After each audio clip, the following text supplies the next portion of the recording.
Hello students, welcome back. तो आज का हमारा टॉपिक है type 4 of number system. Type 4 में हम बेसिकली क्या पढ़ेंगे? टाइप 4 के जो भी क्वेश्चंस हम आज समझेंगे और जो सॉल्व करेंगे वो आपके बेस्ड हैं किस पे? Order of numbers. Order of numbers का मतलब आपको कुछ नंबर्स गिवन होंगे और बताना होगा कि जो नंबर्स हैं वो असेंडिंग ऑर्डर में है या डिसेंडिंग ऑर्डर में। ओके, या फिर आपको उन नंबर्स को असेंडिंग ऑर्डर में लिखना होगा या डिसेंडिंग ऑर्डर में लिखना होगा। असेंडिंग ऑर्डर का मतलब होता है कि आप उन नंबर्स को छोटे से बड़े की क्रिया में लिखें, छोटे से बड़े की तरफ जाते हुए लिखें। मतलब कि सीधा सीधा ये है हमारा कि जैसे नंबर हमारा 1 2 3 4 5 6 छोटे से बड़े की तरफ जा रहे हैं तो इसको कहते हैं असेंडिंग ऑर्डर।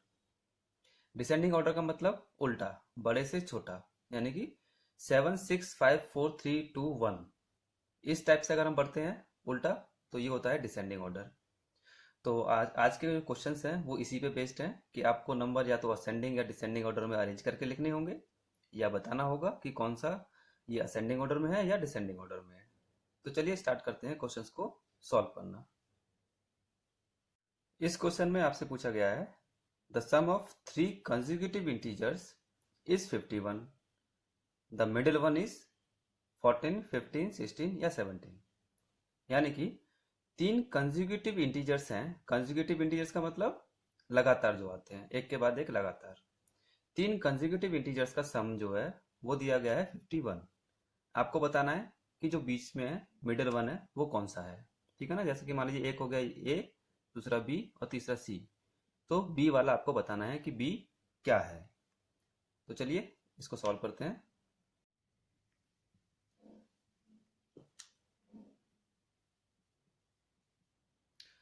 हम एज्यूम कर लेते हैं कि जो हमारा कंजुगेटिव इंटीजर्स हैं वो हैं, let the integers be, let the integers be x. दूसरा क्या हो जाएगा कंजुगेटिव में? तो दूसरा हो जाएगा एक्स प्लस वन और तीसरा एक्स प्लस टू। ठीक है ना? इंटीजर्स आप सभी लोग जानते हैं कि जो जीरो से बड़े हों और छोटे हों। कैसे? पॉजिटिव नंबर्स, पॉजिटिव और नेगेटिव नंबर्स। जीरो से बड़े कौन से नंबर्स होते हैं? जैसे कि ये मान लीजिए नंबर लाइन है, ये 0 1 2 3 इनफाइनाइट तक, -1 -2 -3 इनफाइनाइट तक। तो ये सारे क्या हैं? हमारे इंटीजर्स। ठीक है ना? तो अगर एक इंटीजर मैंने एक्स माना है तो दूसरा एक्स प्लस वन ही होगा। ठीक है ना? क्यों? क्योंकि देखिए अगर एक इंटीजर आपका वन है तो इसका जो नेक्स्ट कंसेक्यूटिव इंटीजर है वो टू है, जो कि इसमें वन प्लस किया है हमने तब आया। इसमें वन प्लस करेंगे तो थ्री आ जाएगा। तो इसी तरीके से हमने तीन इंटीजर्स मान लिए, एक एक्स, दूसरा एक्स प्लस वन और तीसरा एक्स प्लस टू। अब क्वेश्चन में बोला है कि इन तीनों का जो सम है वो है 51। तो सम कर दीजिए आप, एक्स प्लस, दूसरा है आपका एक्स प्लस वन और तीसरा है एक्स प्लस टू। इन तीनों का जो सम है वो है 51। इसको जरा सॉल्व करते हैं। एक्स प्लस एक्स ये हो जाएगा आपका 3x प्लस 1 + 2 3 इक्वल्स टू 51। तो यहाँ से x की वैल्यू आएगी आपकी 48/3 यानी कि 16। ओके, तो ये हो गया आपका x। तो x 16 है, मतलब कि जो पहला नंबर है वो आपका आ गया कितना? 16। तो दूसरा नंबर क्या होगा? इसमें +1 कर दीजिए और तीसरा नंबर क्या होगा? इसमें एक और प्लस कर दीजिए। ठीक है ना? हमको क्या निकालना था? The middle one. तो मिडिल वन नंबर कौन सा है आपका? 17। ओके, बहुत सिंपल क्वेश्चन था, उम्मीद है समझ में आ गया होगा। चलिए चलिए बढ़ते हैं अब अपने नेक्स्ट क्वेश्चन की तरफ। इस क्वेश्चन में आपका पूछा गया है असेंडिंग ऑर्डर ऑफ 1/3 4/7 2/5। ये तीन फ्रैक्शंस आपको दिए हुए हैं, इन तीनों को असेंडिंग ऑर्डर में लिखना है, यानी कि छोटे से बड़ा। इनमें से जो छोटा है उसको पहले और जो बड़ा है उसको बाद में। तो कैसे करेंगे इस क्वेश्चन को? ध्यान से देखिए। सबसे पहला तरीका है, अगर हम जो नॉर्मल मेथड होता है मेथड के हिसाब से करें तो वो थोड़ा लेंदी होता है। मैं आपको दोनों तरीके से करके बता दूंगा, पहले मेथड के हिसाब से और दूसरा शॉर्टकट मेथड। तो जो हमारा बेसिक मेथड है इसको करने का वो ये है कि जो 3 फ्रैक्शंस आपको गिवन है, इन तीनों फ्रैक्शन के जो डिनोमिनेटर्स हैं, इनका आप एलसीएम ले लीजिए। जो भी एलसीएम आता है तीनों डिनोमिनेटर्स में वही एलसीएम आप बना देंगे। जैसे कि 375 का एलसीएम कितना होगा, अगर मैं इनका एलसीएम लेता हूँ तो एलसीएम लेने का प्रोसेस यही होता है, हमने बचपन में पढ़ा था। अगर मैं गलत कर रहा हूँ तो कमेंट में मेरे को बता दीजिएगा। ठीक है, तो ये आ जाएगा हमारा एलसीएम। कितना आ गया, 3 × 5 × 7, 7×5 = 35, 35 × 3, 35 × 3 कर देंगे, कितना होगा 105। ठीक है, ये सब चीज़ें आपको याद होनी चाहिए। कंपटीशन की प्रिपरेशन अगर कर रहे हैं तो ये सारी चीज़ें याद होनी चाहिए। 105 आ गया एलसीएम। अब देखिए 1/3 को मुझे 105 करना है, इसका डिनोमिनेटर है वो 105 बनाना है, तो कैसे करूँगा, इसमें मैं मल्टीप्लाई कर देता हूँ किसका, 35 का न्यूमरेटर और डिनोमिनेटर में, तो ये बन जाएगा आपका 35/105। ऐसे ही 4/7 का डिनोमिनेटर कितना बनाना है हमको, 105, तो 4/7 को किससे मल्टीप्लाई करना पड़ेगा हमें, 15 से।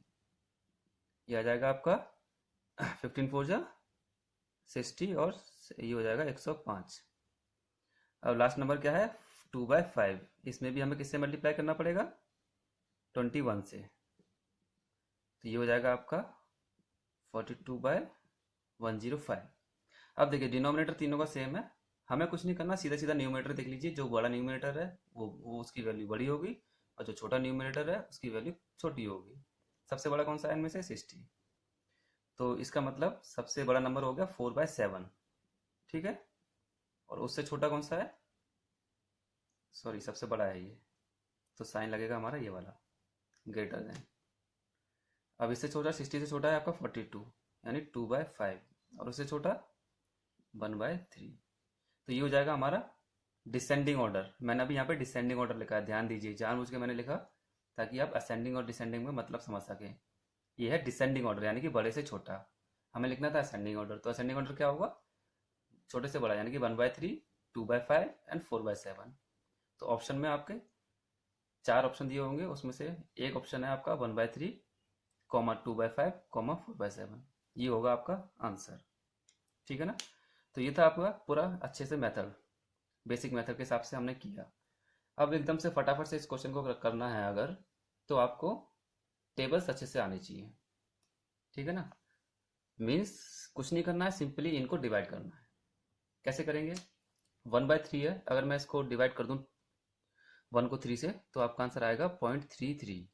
ठीक है, 4 को 7 से डिवाइड करूंगा तो आंसर कितना आएगा, 0.5। ओके, और इसको डिवाइड करूंगा तो 0.4। अब देखिए सिंपली आपको दिखाई देगा कौन सा छोटा है कौन सा बड़ा है। सबसे छोटा हो गया 1/3, उससे बड़ा हो गया 2/5, और उससे बड़ा हो गया 4/7। ये है हमारा फाइनल ऑर्डर।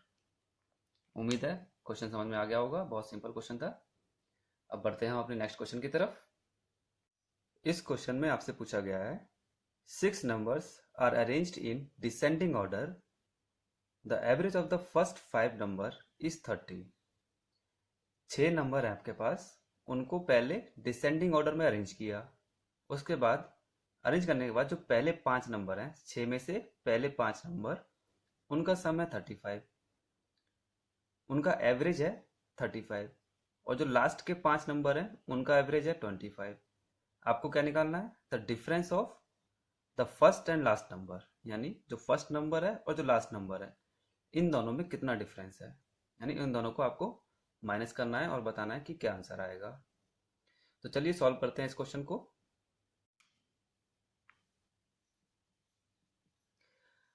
चलिए हम इसमें क्या करते हैं, एज्यूम कर लेते हैं कि जो हमारे 6 नंबर हैं वो हैं आपके ABCDEF, तीनों 3 6 नंबर हो गए। ठीक है ना, अब इनको क्या करना है, डिसेंडिंग ऑर्डर में हमने लिखा, यानी कि सबसे बड़ा A हो गया, उससे छोटा B, उससे छोटा C, then D, then E, and then सबसे छोटा F। ये हैं आपके 6 नंबर। इसके बाद दे रखा है कि average of the first 5 number is 30, पहले 5 नंबर यानी कि ABCDE, इनका एवरेज 30 है। तो इसका क्या मतलब हुआ कि A plus B plus C plus D plus E divide by 5 equals to कितना दिया है 30। ऐसे ही अब लास्ट 5 नंबर्स का देख लीजिए आप, यानी b plus C plus D plus e plus f divide by 5, ये आपको कितना दिया गया है 25। ये दोनों चीज गिवन है, आपको क्या निकालना है फर्स्ट और लास्ट नंबर का डिफरेंस। तो यहाँ से एक इक्वेशन हमारी बन जाएगी a plus B plus C plus D plus e equals to कितना आ जाएगा 150, और यहाँ से b प्लस सी plus D plus e plus f, इसकी वैल्यू आ गई आपकी 125। ठीक है, अब देखिए इन दोनों में अगर हम देखें ध्यान से तो a plus B plus C plus d, sorry यहाँ से a नहीं होगा बल्कि b से लेके e तक, b से लेके e तक ये कॉमन आ रहा है। तो हम एक काम करते हैं, इसकी वैल्यू यहाँ से निकाल लेते हैं, यानी b प्लस सी प्लस डी प्लस ई, इसकी वैल्यू क्या होगी, इसकी वैल्यू आपकी हो जाएगी 150 माइनस a। ठीक है, इसको मैं रख देता हूँ यहाँ पे, इस वैल्यू को मैंने कहाँ रखा इस वाली इक्वेशन में, यानी 150 minus a plus f equals to कितना हो गया 125। इसका मतलब यहाँ से क्या बचेगा f minus a equals to 150 को इस तरफ भेज देंगे तो माइनस का 25, और a minus f is equals to 25। ठीक है ना। अब देखिए a क्या था हमारा फर्स्ट नंबर और f क्या था हमारा लास्ट नंबर, इन दोनों का डिफरेंस कितना आ गया 25। ठीक है ना, तो आंसर क्या हो जाएगा हमारा बी ऑप्शन। उम्मीद है क्वेश्चन समझ में आ गया होगा। मैंने क्या किया फिर से एक बार बता देता हूँ, 6 नंबर पहले एज्यूम कर लिए, A B C D E F 6 number जो कि हमें क्वेश्चन में दिए गए हैं, वो मैंने यहाँ पे एज्यूम कर लिए, क्या है वो A B C D E F. अब इनको डिसेंडिंग ऑर्डर में लिखना है, तो डिसेंडिंग ऑर्डर में भी मैंने लिख दिया, सबसे बड़ा ए सबसे छोटा एफ। उसके बाद जो कंडीशन दी हुई है वो लगा दो, एवरेज 30 दे रखा है तो एवरेज निकाला मैंने। एवरेज का फॉर्मूला क्या होता है टोटल नंबर्स अपॉन जो भी संख्या है नंबर्स की, कितने यहाँ पे 1 2 3 4 5, इसीलिए 5 से डिवाइड कर दिया, इक्वल्स टू 30 जो कि गिवन है। यहाँ से आपकी a plus B plus C plus D plus E की वैल्यू 150 आ गई, और इस तरफ से b प्लस सी plus D plus e plus f की वैल्यू 125 आ गई। मैंने क्या किया इन दोनों में देखा ध्यान से, बी सी डी ई ये चारों नंबर कॉमन है, तो एक तरफ से मैंने उसकी वैल्यू निकाली और दूसरी इक्वेशन में उसको रख दिया। तो जैसे ही मैंने यहाँ पे रखा इस वैल्यू को, तो मेरे को फर्स्ट और लास्ट नंबर का जो डिफरेंस है वो यहाँ से मिल गया, जो कि हमें क्वेश्चन में पूछा गया था। ओके, तो उम्मीद है ये वाला क्वेश्चन भी आपको समझ में आ गया होगा। तो अब हम इस वीडियो को यहीं पे एंड कर रहे हैं। चलिए bye bye and take care.